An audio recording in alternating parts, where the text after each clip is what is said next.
اب آج ہمیں کرنا ہے پاکستان کے داخلی اور علاقائی جو مسائل ہیں۔ اب اس کے ضمن میں میں اپنا ذہن بنا ہی رہا تھا کچھ کہ کیا بات کروں، کہاں سے شروع کروں، کیا صغرا ہو کیا کبرا ہو، کہ وہ رات جو ہے وہ ایٹمک دھماکہ ہو گیا، اتنا بڑا واقعہ ہو گیا، اچانک جو ہے ایمرجنسی آ گئی، عدلیہ ختم اور ذرائع ابلاغ کی جو ہے پابند، اور ایک بڑا جو ہے ایک انقلاب آ گیا ہے اس ملک کے۔ اب اس سے صورتحال جو ہے بہت بدل گئی ہے، ایک دم بہت بدل گئی۔ میں نے اس سے پہلے 4.25 سال پہلے اسی جگہ پر 29 فروری 2004 کو تقریباً، اس کا یہ میرے پاس اب بھی موجود ہے نوٹس، اور اس کا اشتہار جو دیا تھا اس میں لکھا تھا اخبار میں بہت بولڈ، کیا پاکستان کے خاتمے کی الٹی گنتی شروع ہو چکی ہے؟ کیا پاکستان کے خاتمے کی الٹی گنتی شروع ہو چکی ہے؟ اور میرا جواب تھا اٹس اے بگ یس، ہاں پاکستان کے خاتمے کی، یہ ہے 4.25 سال پرانا۔ اس وقت جو میرا صغرا کبرا تھا وہ بنیادی طور پر دو باتوں، ایک یہ کہ پاکستان اپنا ریشنیلے کھو چکا۔ وائی پاکستان جس مقصد کے لیے اسے بنایا گیا تھا، یہ کسی نسلیت کی بنیاد پر نہیں بنا تھا، کسی لسانیت کی بنیاد پر نہیں بنا تھا، کسی وطنی قومیت کی بنیاد پر نہیں بنا تھا، یہ تو بنا تھا اسلام کے نام پر۔ اور ایک انتہائی سمجھیے کہ خونی بلڈی جو ڈویژن تھی، دی گریٹ ڈیوائڈ، ایک بڑی کتاب لکھی دی گریٹ ڈیوائڈ، تاریخ انسانی کی عظیم تقسیموں میں سے وہ تقسیم تھی۔ لاکھوں انسان مارے گئے تھے، کروڑوں انسانوں کی تبادلہ آبادی ہوا تھا، ادھر سے ادھر، ادھر سے۔ تو یہ کس لیے تھا؟ اسلام کے لیے۔ اب ظاہر بات ہے کہ جب یہ ایک آئیڈیالوجیکل سٹیٹ تھی اور یہاں وہ آئیڈیالوجی جو ہے نہ پروموٹ کی گئی نہ نافذ کی گئی، تو it has lost its raison d'être. یہ جو فرانسیسی ایک لفظ ہے ریزون دی ایتھل، یعنی کسی چیز کے وجود کا سبب، جو اس کا وجود کا سبب ہے۔ ریزون، ریزون وہ ریزن، انگریزی میں ریزن آپ کہیں گے تو وہ ریزون ہے، ریزون دی ایتھل۔ تو یہ کسی چیز کے لیے وجہ جواز، واٹس دی جسٹیفیکیشن؟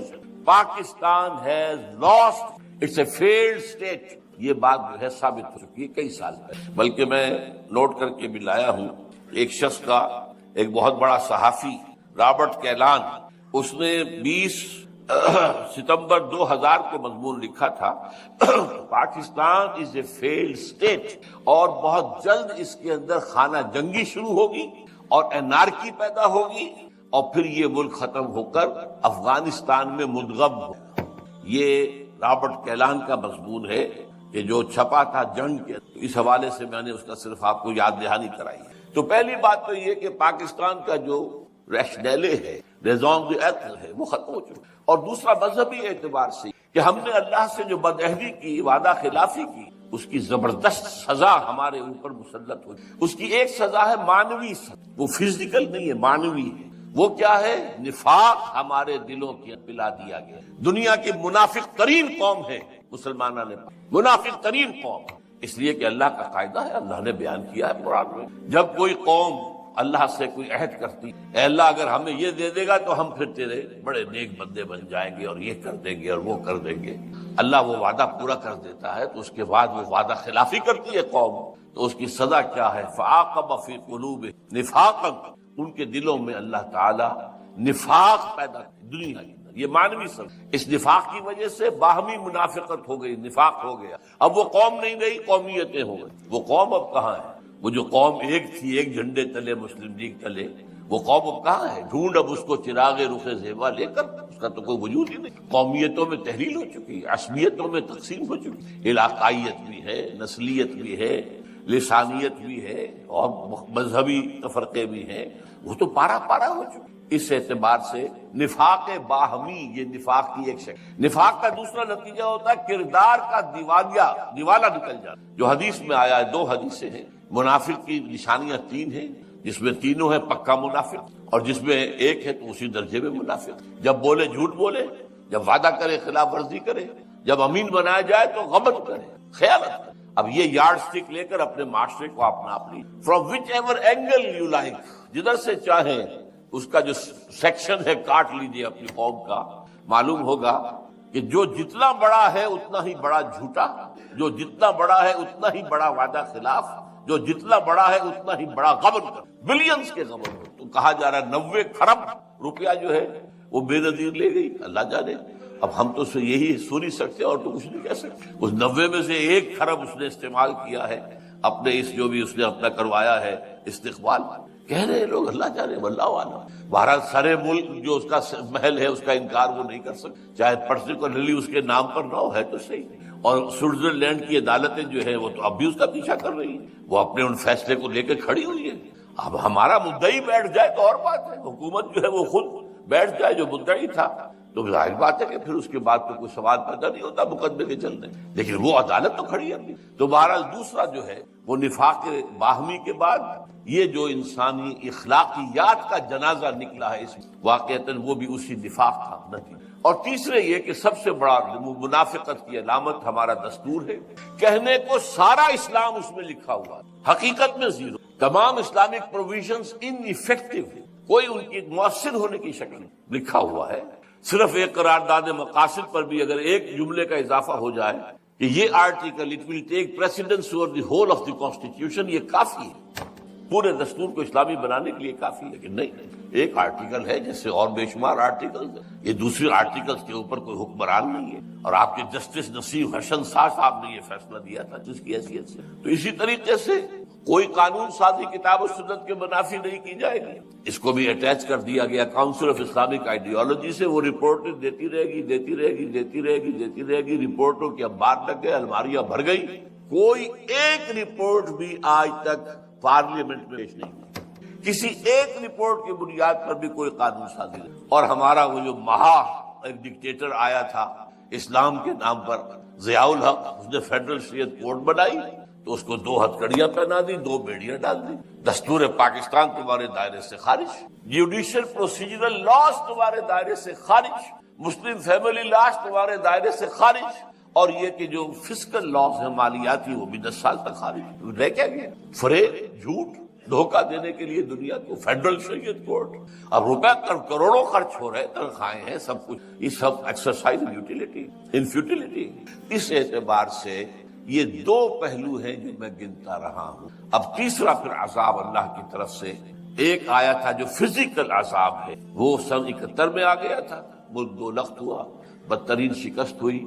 اور میں ہمیشہ سے کہتا چلا آ رہا ہوں، یہ اچھی طرح نوٹ کر لیجئے کہ جس طریقے سے بنی اسرائیل پر جو تباہی آئی تھی نبوکدنضر کے ہاتھوں، تو اس سے پہلے جو ہے بہت سے اللہ کے نبی جو ہیں انہیں اس کی جو ہے وہ وارن کرتے رہے تھے. ان میں سے میں کچھ نام بھی نوٹ کر کے لایا تھا. یشعیا، یرمیا، حزقیل، وہ کہتے تھے کہ لوگوں، اے بنی اسرائیل، درخت کی جڑ پر کلہاڑا رکھا جا چکا ہے، ہوش میں آ جاؤ، توبہ کرو، باز آ جاؤ. لیکن کسی کے کان پہ جوں تک نہیں. وہی کام میں کر رہا ہوں، 10-15 سال سے کر رہا ہوں. ہوش میں آؤ، تباہی اور بربادی تمہارے جو ہے دروازے پر کھڑی ہوئی، برباد ہو جاؤ. یہ محل تو تم نے بنا لیے ہیں ڈیفنس آف سوسائٹی کے، ان میں رہنا تمہیں نصیب ہوگا یا کوئی اور آ کر رہے، جیسے قرآن مجید میں آیا ہے وَسَكَنْتُمْ فِي مَسَاكِنِ الَّذِينَ ظَلَمُوا. جب قوم کو برباد کر دی جاتی ہے تو کوئی اور آ کر پھر ان کے گھروں کے اندر جو ہے ڈیرا ڈالتا ہے، رہتا ہے، ان محلوں کے اندر جو ہے رونق افروز ہوتا ہے. تو یہ ہوتا ہے، ایک قوم خلاص ہو گئی، ثمود ختم ہو گئی، اس نے محل بنائے ہوئے تھے تو کوئی اور ہی آ کے اس میں آباد ہوئے نا. پھر تو یہی ہوگا، دیکھنا ان بستیوں کو تم کے ویراں ہو گئی اور درخت کی جڑ پر کڑھاڑا رکھا جا چکا ہے. یہ میں کہہ رہا ہوں، 15 سال سے کہہ رہا ہوں. لیکن یہ ہے کہ مجال نہیں، نہ عوام کے کان پہ کوئی جو رینگی ہے، سوائے اس کے کہ آپ حضرات آ جاتے ہیں، بڑا کرم کرتے ہیں، میری باتیں سن لیتے ہیں، کڑوی کسیلی باتیں بھی سن لیتے ہیں. لیکن کوئی حلقہ ہمارے ہاں کا مؤثر، کوئی دینی جماعت، کوئی دینی تنظیم کچھ سوچنے کو تیار نہیں، کوئی لمحہ فکر. یہ ہیں وہ 3 باتیں جس کی بنا پر آج سے 3.25 سال پہلے میں یہ کہہ چکا ہوں کہ پاکستان کے خاتمے کی الٹی گنتی شروع ہو چکی ہے. اب آج جو کچھ میں کہہ رہا ہوں آپ سے وہ یہ ہے کہ آج محسوس ہوتا ہے کہ وہ گھڑی بالکل سر پر آ گئی. تباہی عین ہمارے دروازے پر آ کر دستک دے، ایک آتش فشاں ہے جس پر کہ اس وقت ملک بیٹھا ہوا. یہ پھٹے گا تو کیا ہوگا اس کا آپ اندازہ نہیں کر سکتے. آپ غور کیجئے. اب ذرا میں چاہتا ہوں کہ پاکستان کا خارجی جو ہمارے علاقائی معاملات ہیں اور پھر داخلی جو حالات ہیں ان کا ایک جائزہ اس وقت. سب سے پہلے یہ کہ ہماری سب سے لمبی سرحد بھارت کے ساتھ ہے. بھارت پیدائشی ہندو نے پاکستان کو دل سے ہرگز ہرگز ہرگز تسلیم نہیں. ہر ہندو کے دل میں ناسور ہے پاکستان. ہماری بھارت ماتا کے تو گو ماتا کے ٹکڑے ہو جائے تو بھارت ماتا کے ٹکڑے ڈراتے ہیں. ناسور ہے ان کے. اور وہ گھات میں جیسے سن 71 میں ہوا تھا، جو صورتحال ہماری غلطیوں اور حماقتوں سے مشرقی پاکستان میں پیدا ہو گئی، اس کا بہترین فائدہ اٹھایا بھارت نے. اس زمانے میں میں تو بہرحال اس وقت بھی اپنے شعور کے دور میں تھا زندگی. سبرامنیم ان کا ایک بہت بڑا جو ہے مشیر تھا سیاسی. اس نے کہا تھا this is the chance of the century. یہ صدی کا موقع ہے، اسے استعمال کرو، مت جانے دو اس کو ہاتھ سے. توڑ دو پاکستان، توڑ دی. تو وہ تو گھات میں، وہ اس گھات میں ہے بلکہ انتظار میں ہے کہ کب یہ پاکستان اپنے اندرونی خلفشار کی وجہ سے خود ہی گرے، اور پھر ہم تو جائیں گے وہاں پر حالات کو سنبھالنے کے لیے. ارے بڑی بدامنی ہو گئی ہے، بڑا حالات خراب ہو گئے ہیں. ہم اس ملک کی اس علاقے کی ایک ریجنل سپر پاور ہیں، چھوٹی سی سپر پاور تو ہے. تو ہمارے ذمے ہے کہ وہاں جا کر لوگوں کو جو ہے وہ اس فساد سے، اس خانہ جنگی سے، اس تباہی سے، اس ہلاکت سے، اس بربادی سے نجات دلائیں. وہ تو نجات دہندہ کی حیثیت سے آئیں گے. اب آپ کو معلوم ہے کہ ہندو اگرچہ، میں آپ سے کہہ چکا ہوں، میں ہندوستان جو 2 سال پہلے رہ کے آیا تھا، کہ اب وہ مذہبی منافرت وہاں اتنی نہیں ہے جتنی پہلے کبھی ہو. وہ مسلمان کو تو گوارا کرنے کو چاہیے، پاکستان کو گوارا کرنے کو. مسلمان رہے چلے. پہلے تو خیر ان کے ہاں بہت زور شور تھا کہ ہندوستان کو پاک کرو ان مسلمانوں سے. ملیچ ہیں، ناپاک ہیں. ان ملیچوں سے، ان کے وجود سے ہماری جو پوتر زمین ہے بھارت کی، اس کو پاک کرو. اس کے بڑے لمبے چوڑے منصوبے تھے. باقاعدہ کمیشن بھیجے گئے تھے کہ جاؤ اور اسپین میں تحقیقات کر کے آؤ کہ اسپین میں 500 سال پہلے جو مسلمانوں کا خاتمہ کیا گیا تھا، کہ کوئی ایک بچہ تک باقی نہ رہا، وہ کیسے کیا گیا. گو اینڈ اسٹڈی، تاکہ ہم وہی طریقے اختیار کریں. یہ ہوتا. اب میرے اندازے میں ذرا سی صورت، ایک شخص کا کارنامہ، وہ یہودی فتنہ گر، وہ روح مزدق کا مروز، ہر تباہ ہونے کو ہے اس کے جنوں سے تار تار. اسی طرح وہ عبداللہ ابن سبا یہودی فتنہ گر. آج اہل تشیع میں سے بعض حضرات کہتے ہیں کہ یہ عبداللہ ابن سبا یہ تو افسانوی شخصیت، اس کی حقیقت کوئی تھی ہی نہیں. حالانکہ ان کی اپنی کتاب میں رجال کشی کے اندر اس کا ذکر موجود ہے. اور یہ بھی موجود ہے کہ حضرت علی رضی اللہ تعالیٰ عنہ نے اپنے عہد خلافت میں اسے زندہ جلوایا ہے. اس کی وجہ کیا تھی؟ یہ آیا مدینے کے اندر اسلام کا لبادہ اوڑھ کر، اس نے چند عقیدوں کی اشاعت شروع کی. سب سے پہلے حضرت علی تو خدا ہے، گاڈ انکارنیٹ، اوتار کا تصور. جیسے ہندوؤں میں ہے رام چندر جی خدا کا اوتار، اور عیسائیت میں بھی پہلے گاڈ انکارنیٹ کا تصور تھا کہ حضرت مسیح خدا کا اوتار، انکارنیشن آف گاڈ. تو اس نے کہا کہ حضرت علی تو خدا کا اوتار ہے، خدا ہے. نمبر 2، اس نے کہا کہ ہر نبی کا ایک وصی ہوتا ہے جس کے حق میں وہ وصیت کرتا ہے. تو حضور صلی اللہ علیہ وسلم کی وصی حضرت علی ہے، لہذا خلیفہ تو اول روز سے حضرت علی ہے. حضرت ابو بکر، حضرت عمر، حضرت عثمان، یہ تو غاصب ہے. اور حضرت عثمان کی خلافت تھی اس وقت خاص طور پر. پھر اس نے جو قبائلی عصبیت تھی اسے بھڑکایا. پرانی جو عصبیت چل رہی تھی قریش کے اندر، وہ 2 گھرانے ایک دوسرے کے بدلے مقابل تھے. دیکھیے، ایک ہوتا ہے قبیلہ، ایک ہوتا ہے گھرانہ. ہمارے پنجاب میں ایک قبیلہ ہے وٹو قبیلہ، اس کے گھرانے بہت سے، مانے کے، لالے کے، سجے کے، شامت کے. یعنی کوئی لالا تھا، ان میں سے پڑا، ان کے بیٹے ہو گئے لالے کے، ان کی اولاد، خاندان یہ کہلاتے ہیں. قبیلہ ہے یہ وٹو قبیلہ. تو قبیلہ تھا قریش، اس میں گھرانے بہت تھے، بنو ہاشم، بنو امیہ، بنو تیم، بنو عدی، یہ بہت سے گھرانے تھے. تو چوٹی کے 2 گھرانے جو تھے وہ بنو ہاشم اور بنو امیہ، ان کے درمیان چپقلش تھی، مقابلہ، مسابقت. اور یہ مسابقت فی الخیر بھی ہوتی تھی. اگر انہوں نے غریبوں کو کھانے کھلائے ہیں تو ہم ان سے بڑھ کر کھلائیں گے، اگر وہ حاجیوں کی خدمت کرتے ہیں تو ہم ان سے بڑھ کر کریں گے. تو ان کے اندر یہ مسابقت فی الخیر بھی تھی، لیکن چپقلش تھی کہ کوئی ہم سے آگے نہ نکل جائے. وہ سمجھتا تھا وہ آگے نہ نکل جائے. پر اس شخص نے اس پرانی عصبیت کو تازہ کیا کہ حضور تو بنو ہاشم میں سے تھے، لہذا خلافت حق ہے بنو ہاشم، یہ غاصب ہو. اس سے پہلے 2 خلفاء جو تھے وہ نہ بنو ہاشم سے تھے نہ بنو امیہ سے. حضرت ابو بکر بنو تیم میں سے تھے، چھوٹا قبیلہ تھا. حضرت عمر بنی عدی میں سے تھے، وہ بھی چھوٹا قبیلہ تھا. یہ حضرت عثمان پہلے خلیفہ جو بنو امیہ میں سے تھے، جن کی پرانی چپقلش بنو ہاشم سے تھی. اب اس کو موقع مل گیا کہ پرانی قبائلی عصبیت کو بھڑکائے. یہ ہے اصل میں اس فتنے کا پس منظر عبداللہ ابن سبا نے جو آ کر پھیلایا. اور اس کی تفصیل میں اس وقت میں نہیں جا سکتا.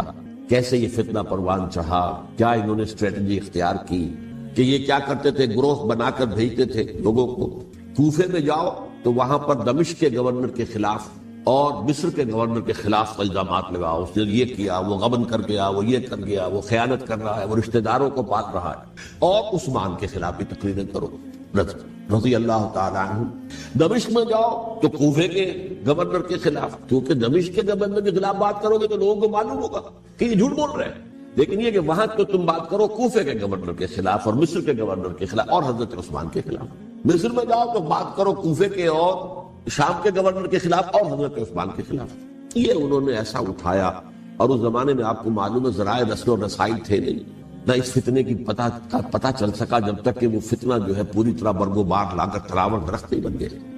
اس کے نتیجے میں حضرت عثمان رضی اللہ تعالیٰ عنہ شہید، اور خلیفہ پھر حضرت علی رضی اللہ تعالیٰ عنہ کو انہی سوائیوں نے، جنہوں نے گھیراؤ کیا تھا، جنہوں نے حضرت عثمان کو شہید کیا ہے، یہی حضرت علی رضی اللہ تعالیٰ عنہ کے ارد گرد ہوئے۔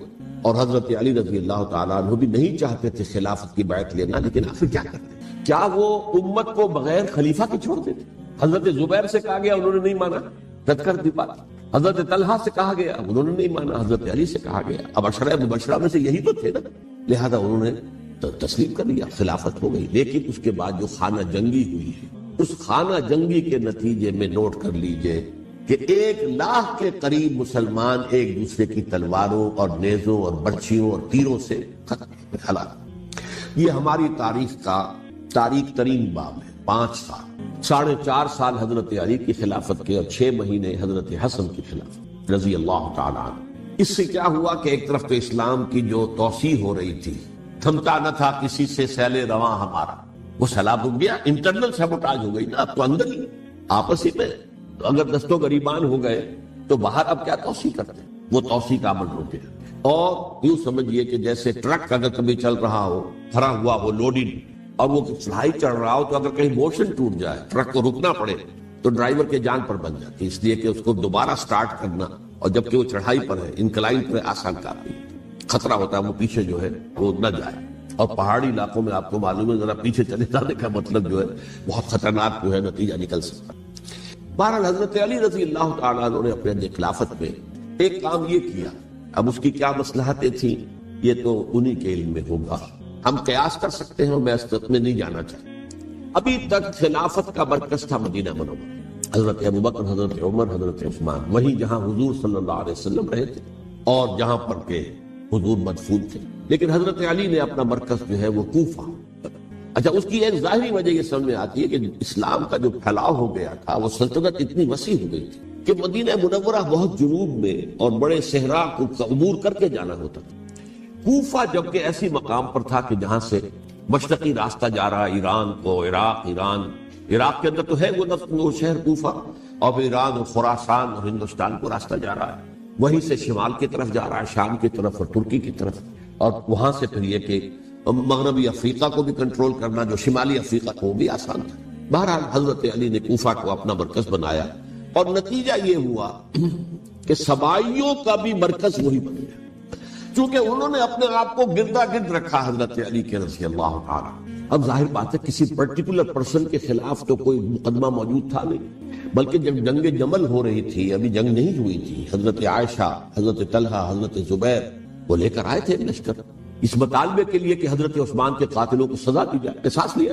حضرت علی رضی اللہ تعالیٰ عنہ سے گفت و شنید ہو رہی تھی، حضرت علی جو ہے اس پر آمادہ ہو گئے کہ ٹھیک ہے، میں جو بھی قاتلین عثمان ہیں ان کو گرفتار کر کے سزا دوں گا۔ این اسی وقت کوفے کی مسجد کے اندر جو ہے 10,000 کا مجمع کھڑا ہو گیا، ہم سب قاتل عثمان، لو ہم سے بدلہ کہاں سے ہو۔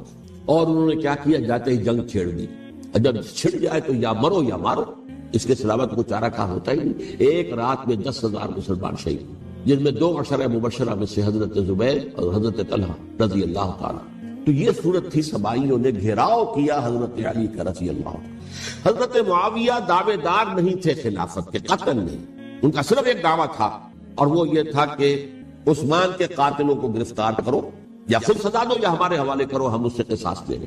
اس لیے کہ قبیلہ بنو امیہ کا تھا، اور حضرت ابی معاویہ بنو امیہ میں سے، تو ایک خاندانی طور پر جو ہے ہم قصاص لیں گے ان سے جنہوں نے قتل کیا ہے حضرت عثمان۔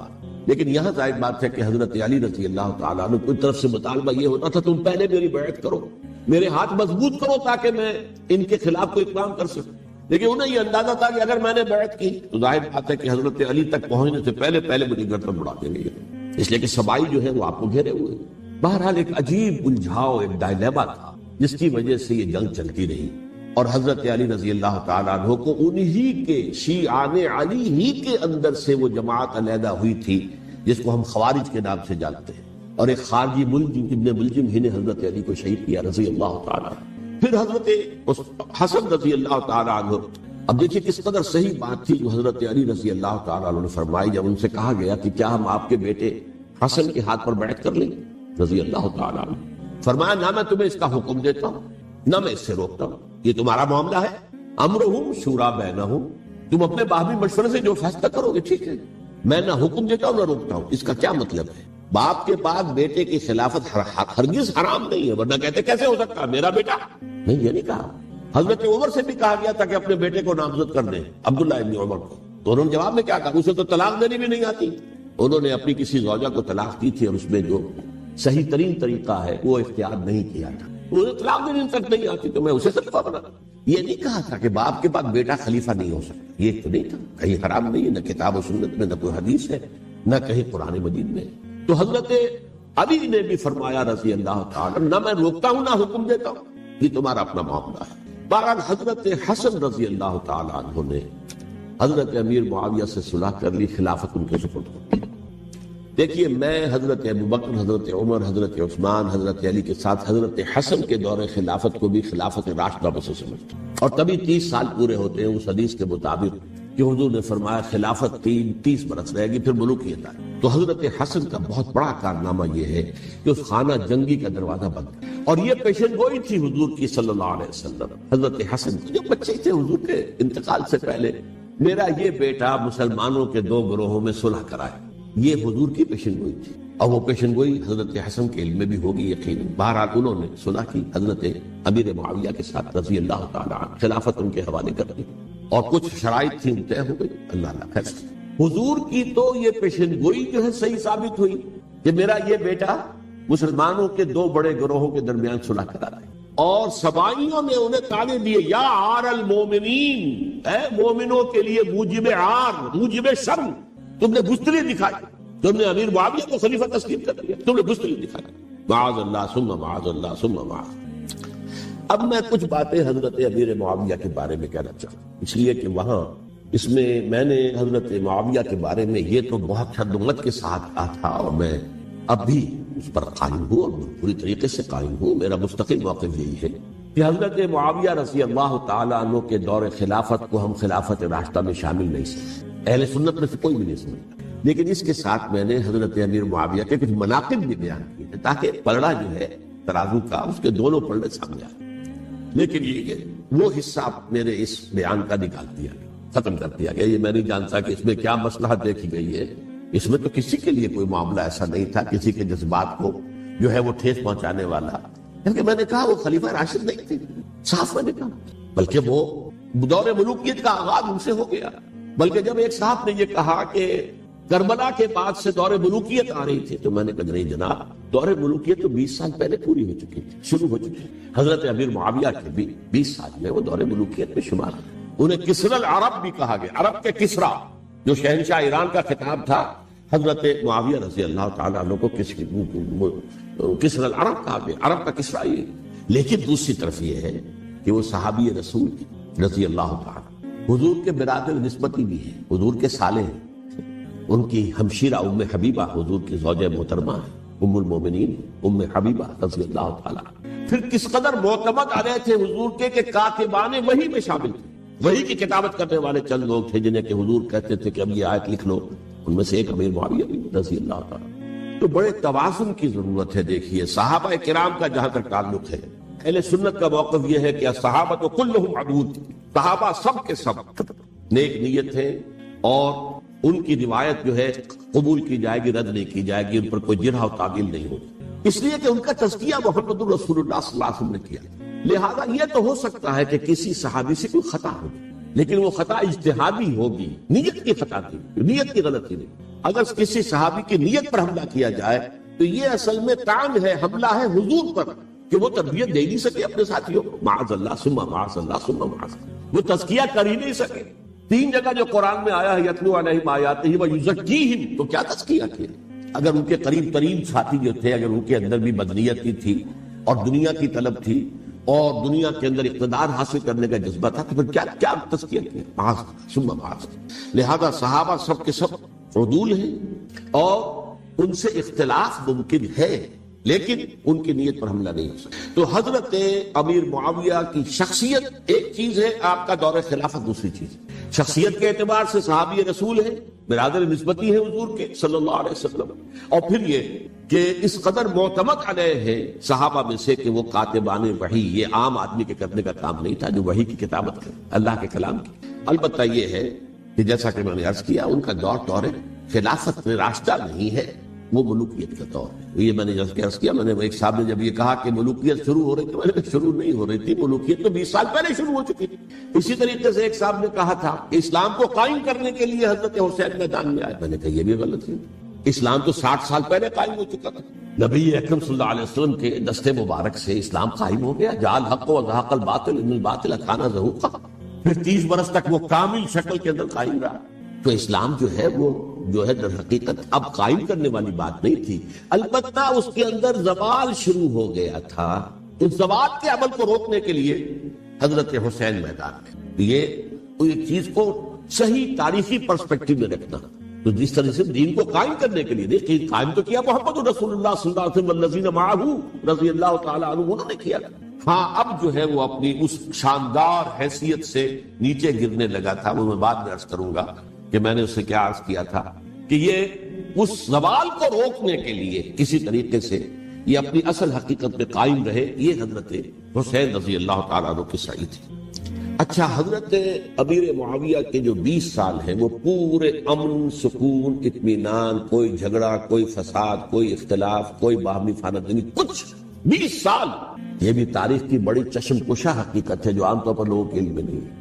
سبائی بھی دبکے رہے، حضرت امیر معاویہ کی حکومت اتنی مضبوط تھی، کنٹرول، کہ ان کو کچھ سر اٹھانے کا موقع دیا، موجود تھے دبکے رہے۔ جیسا کہ میں نے کہا، ریولوشن کے آخری مرحلے پر آ کر جو مخالفین ہیں وہ دب جاتے ہیں کہ پھر دیکھیں گے موقع ملے گا تو پھر لیں گے ان سے حساب کتاب۔ 20 سال رہے ہیں پورے امن کے، 10 سال کے بعد یعنی درمیان میں ہے حضرت امیر معاویہ کا عہد خلافت۔ ایک صحابی جو کہ بزرگ صحابہ میں سے ہیں، مغیرہ ابن شعبہ رضی اللہ تعالی عنہ، وہ آتے ہیں اور وہ کہتے ہیں کہ دیکھیے امیر المومنین، کتنی بڑی خانہ جنگی رہی تھی مسلمانوں کی آپس میں، اور اب بھی اگر آپ کسی کو نامزد کیے بغیر چھوڑ گئے امت کو تو پھر خانہ جنگی ہو جائے۔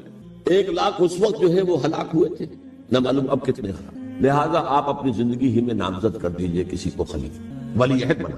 حضرت امیر معاویہ نے ابتداءً جو ہے انکار کیا نہیں، لیکن ان کے دلائل ایسے تھے وزنی، اور میں سمجھتا ہوں کہ وہ بات صحیح تھی جو مغیرہ ابن شعبہ نے کہی، اس لیے کہ اب صحابہ کرام میں سے جو کبار صحابہ تھے وہ تو سب دنیا سے رخصت ہو چکے تھے، اب تو یا صغار صحابہ رہ گئے تھے جو حضور کے زمانے میں بچے تھے، حضرت حسن، حضرت حسین، عبداللہ ابن زبیر، یہ بچے تھے نا، یا تو وہ تھے، اور یا بالکل نو مسلم تھے، اور نو مسلموں میں بڑی تعداد وہ تھی جو ایرانیوں کی تھی، شامیوں کی تھی، ادھر کی تھی، ادھر کی تھی، تو ان کو تو ظاہر بات ہے کہ تربیت نبوی سے کیا خلافت راشدہ سے بھی اکثر و بیشتر کو حصہ ملا ہی نہیں۔ تو اس صورت میں اب وہ اعلیٰ ترین معیار پر حکومت کے نظام کو قائم کرنا ممکن نہیں ہے۔ کوئی قبائلی عصبیت جب تک حکومت کی پشت پر نہیں ہوگی، حکومت مستحکم نہیں۔ یہ گویا کہ ایک جس کو کہتے ہیں کہ حقیقت بینی، واقعیت پسندی، ایک آئیڈیالزم ہے اور ایک ریئلزم ہے کہ آپ فیکٹس آن دی گراؤنڈ کو غور کریں، سوچیں اس کے اوپر اور پھر کوئی فیصلہ کریں۔ اس اعتبار سے پھر حضرت امیر معاویہ نے بات مان لی اور بیعت لے لی لوگوں سے حضرت یزید کے لیے کہ یہ خلیفہ ہوں گے میرے بعد، اس کو ولی عہدی کہتے ہیں۔ اچھا، اس وقت 5 افراد ایسے تھے کہ جنہوں نے اس سے اختلاف کیا، یہ بات بہت اہم ہے۔ میرا کتابچہ ہے سانحہ کربلا، اس کے کچھ نسخے آج یہاں ہوں گے، آپ لوگ پڑھیے اسے غور سے اور پھیلائیے تاکہ حقیقت سامنے آئے۔ 5 افراد کون تھے جو ہونے چاہیے؟ ابو بکر فوت ہو گئے، ان کے بیٹے عبد الرحمن ابن ابی بکر، عمر فوت ہو گئے، ان کے بیٹے عبداللہ ابن عمر، عباس فوت ہو گئے، ان کے بیٹے عبداللہ ابن عباس، زبیر فوت ہو گئے، ان کے بیٹے عبداللہ ابن زبیر، اور حضرت حسن جو ہے ان کا انتقال ہو چکا تھا حضرت علی کے بیٹے حضرت حسین رضی اللہ تعالیٰ عنہ مجمعین۔ حضرت حسن کے بارے میں ایک فریق کا کہنا یہ ہے کہ انہیں زہر دے کر ہلاک کیا، اہل تشیع کا قول یہ، جبکہ اہل سنت کہتے ہیں کہ نہیں، وہ اپنی جو بھی طبی موت تھی اس سے ان کی وفات۔ لیکن میں اس میں نہیں جانا چاہتا، اس لیے کہ یہ مائکرو ہسٹری جو ہے نا، وہ تو ایک ایک واقعے کے لیے ادھر کی